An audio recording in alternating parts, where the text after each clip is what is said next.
Jamie here from Stroller Spa, and by popular demand, I wanted to share some quick tips for what to do to help get your UPPAbaby repaired through UPPAbaby Customer Service.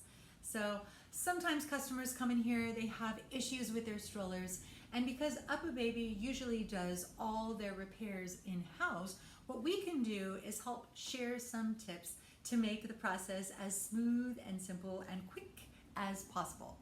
So the first thing that we advise customers to do is to take a picture of the serial number and manufacture date on the inside of your strollers. So it's going to be on your chassis, just under the crossbar above the left wheel. And what I would do is I would take a picture and save it as a favorite. So when you call UPPAbaby, you will be armed with this information. And while you have this phone, also take a video of the issue. This is tip number 2.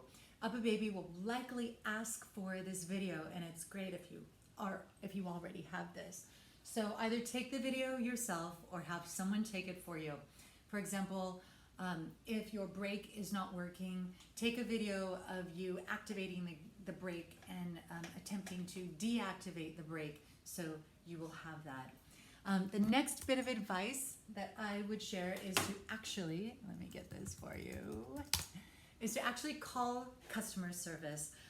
In my experience, you will have faster service, and bonus, you get to speak with one of their awesome customer service representatives.